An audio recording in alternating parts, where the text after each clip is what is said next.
I mean, we've been racking our brains trying to figure out what the heck it could be. I mean, I certainly wasn't abused or anything. I mean, there was no one around who would have abused me anyway. It was like all women in the house, and they weren't the abusing kind. Very strange. Do you think that I'm correct in believing that both your mother's parents had died when you were around 2 years of age? Actually, I believe that they died even before that. I'm almost certain, in fact, that they died around the year I was born. About the time you were born. I'm pretty sure. Your mother was totally bereaved of both parents. Yeah, within 11 months of each Within other, 11 as I months. recall. She used to tell me this story about how, when she was pregnant with me and I think her father had just died, and she was thinking, she was really feeling sad. You're telling me this kind of I guess sort historical event of the roses. Your mother smelled roses. Yeah. Mother has told you of her bereavement. Oh, yes. I know she was very bereaved at the time, even though she didn't always get along with her mother, but she was close to her father, and still losing them within 11 months of each other was pretty much of a shock. And, also, I think she was still in a two-family house with my aunt at the time, and my aunt had, 3 kids, and a fourth came pretty soon. Well, before me, my cousin Patty, she's a year older than me. Excuse me, sorry about that. What do you remember of what was on your mind at the time that you were in this silent period? I wish I knew. It's not that, I think I was always kind of a little bit fearful and, a little bit kind of like, I didn't want to be hurt or anything, so I would just kind of keep to myself and hope no one noticed me. Fearful? I think so. Mm-hmm. I was always a very shy and retiring kind of a child. In fact, that's one thing I appreciate about my daughter is that she's feisty and outgoing, where I was very shy and retiring, and I thank God for that, because I don't think she'll have anywhere near the kind of problems I had. It's a big help to be feisty, but you feel you weren't, that you were retiring and fearful. Oh, I was about as unfeisty as you possibly get. I was always a very, shy, little creature, always kind of like trying to hide and just kind of not wanting anyone but my mom or, people I was really close to, like my grandma or something, to really, be with me.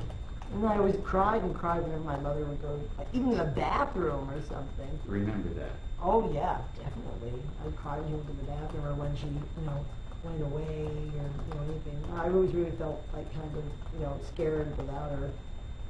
So, I wonder how much of that might have played into the problem I had, because maybe because she had to be in so many places and, and she had so much on her mind. Maybe it was almost like she was away physically and emotionally sometimes. Not that she was ever unloving or anything, far from it. She was always a very warm, open, affectionate person. But, maybe I just picked up on what was bothering her, and I couldn't help, so I retreated more into my shell, perhaps. But that's, the only thing that I can come up with. I think that's your interpretation of it, which may be correct, but it's not a memory. Well, see, I can't really remember, per se, things that I specifically thought. You know what? There's one thing I do remember. All of a sudden, this just came into my head.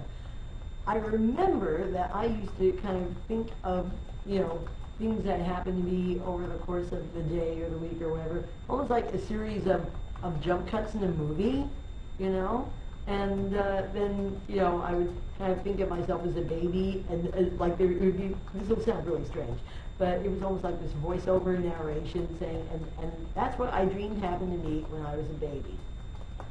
And how old are you in this? In this little, in this when I'm memory? thinking all this? Yeah, when you have these jump cuts in your mind. Gee, How old were you when that happened? I would say it started when I was like 3 or 4, thereabouts. Maybe closer to 3, because I was watching movies like from day one. Yes. But that suddenly came to mind. I don't know how useful that is to you.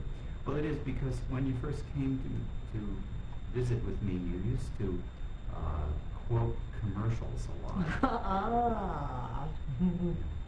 Well, my mom always prided herself on the fact that she never had sitting around watching TV. When my grandma was watching us, that was a different You did a darn good Rinso White. Oh man, I wish you would see footage of that. I'd like to see that. But when my grandma was around, she let us watch TV from a cow standpoint. So no doubt that's where I picked it up. Well, TV is fascinating when you're a little kid. You know, Sure. those little people. But you in the remember, house, you know. you remember doing this in your mind. Yes, I do. I do remember that. Could you tell me one of the stories? Like, I'm trying to think. Well, I guess I remember there was like, you know, 1 week where I think it was a holiday week or something, you know, when oh, no, you know what? I remember this now. Yeah, when we first got our, we got a dog. I think this was Prince at the time. And I seem to like remember him coming out of a box or something. And, you know, then I kind of flash forward to, you know, making his little doggy bed, his little doggy places to eat and everything. And, you know, flash forward again to like, you know, my brother and I walking and things like that. I wanted to get it straight. You'd get this dog Prince, and you'd see him actually coming out of the box. Yeah. Which might have been real. Might have been real. And then remember flashing forward, making a movie in your head. Yeah. You'd make him a doggy bed in this movie, and then your brother and you would take him for a walk in this movie. Yeah, and then like my grandma would try to pat him on the head, and she was always scared of dogs. Like, nice doggy, nice doggy. Like that. And yeah, things of that nature. And, oh, I'm very sorry. I see this little thing. I got one. There wasn't that much in it anyway. But yeah, that's an example. I mean, there were others, I'm sure, but that's the one that happens to leap to mind. Right, and then you would do something about being a baby. Yeah, it was like I would suddenly imagine myself as a little baby lying in a crib, and you know, almost like with a thought balloon or something over my head, and then you know, kind of like, you know, a voice, you know, like me as a grown up, you know, and you know, that's what I dreamed happened when I was a baby. But you weren't a grown-up at the time. Oh, no. How old were you? I remember doing these things from having these little film strips in my head. When I was about, I'd say 3-ish, something along those lines. And then she was about 3, maybe 5 or something, 5 or 6. Okay. I didn't do it forever, but I remember those years. Well, that is so helpful. I would like to. You know, I haven't ever told anyone that. You're like the first person I've told that. Well, it suddenly popped to mind. Yeah, well, it did. Right. You know?